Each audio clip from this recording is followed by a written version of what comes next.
శ్రీమాత్రే నమః. లలితా సహస్రనామాలు అర్థ వివరణ భాగంలో భాగంగా అరుణాం కరుణాతరంగితాక్షీం ధృజపచాంకుచ పుష్పబాణచాపాం అణిమాధిభిరావృతాం మయూఖైః అహమిత్యేవ విభావయేద్భవానీం.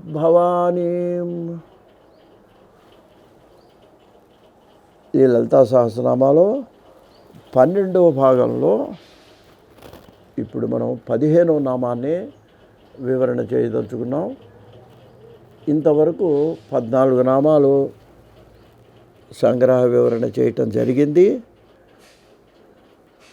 15వ నామం అష్టమీ చంద్ర విభ్రాజ దళిక స్థల శోభిత.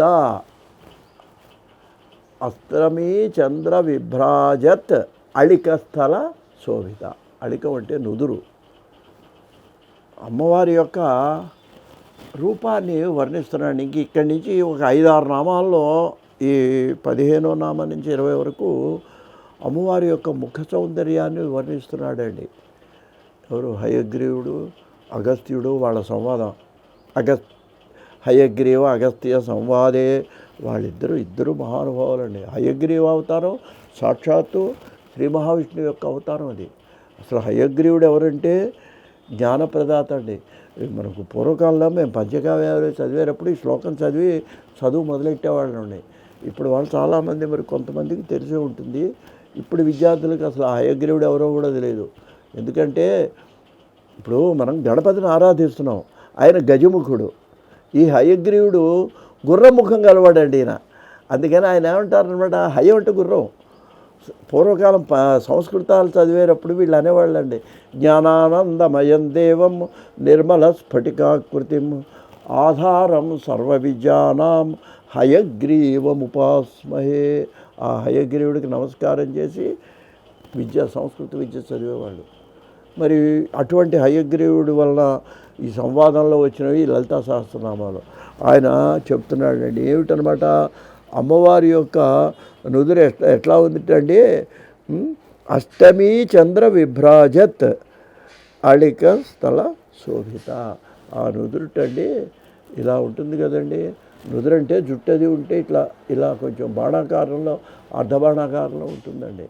అది ఎలా ఉందిటంటే అష్టమి నాటి చంద్రుడిలాగా ఉందిటండి ఆవిడ యొక్క నుదురు. అదనమాట. అందుకని అష్టమి నాడు ఏమవుతుంది, హాఫ్ అవుతుంది. 8 కదా, 15 రోజులకి 8 రోజులు అంటే ఈ చంద్రుడు సగం వరకు వస్తాడంతే ఆయన. అందువల్ల అలా ఉంది నుదురు, ఆ అమ్మవారి యొక్క నుదురు. అష్టమి చంద్రుడి వలె, అష్టమి నాటి చంద్రుడి వలె. ఏదో సినిమా పాటలోనే ఎక్కడో కూడా చూసామండి, నవమి నాటి చంద్రుడు నీవని ఏదో పాటల్లో కొన్ని. ఈ అష్టమి నవముల్లో వచ్చే చంద్రుడు ఎలా ఉంటాడంటే అందంగా కూడా ఉంటాడండి.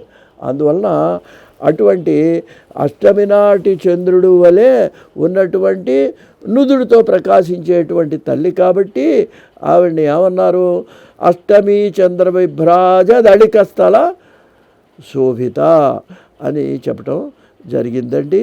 మరి అటువంటి నుదుటితో అంటే చంద్రుడిని చూస్తే ఎంత ఆహ్లాదం కలుగుతుందో అమ్మవారి యొక్క నుదుటి చూసినప్పటికీ కూడా మనకు అంత సంతోషం కలుగుతుంది అనేటువంటి విషయాన్ని దీంట్లో చెప్పడం జరిగింది.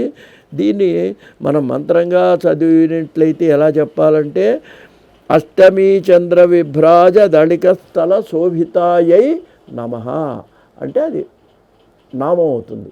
నామం అంటే నామాల కింద పూజ చేసేటప్పుడు అలా చెప్పాలి, పారాయణ చేసేటప్పుడు ఇలా చెప్పాలి. కాబట్టి ఈ రెండింటినీ మనం గ్రహించుకుంటూ మనం ముందుకు సాగాలని మనవి చేస్తూ స్వస్తి.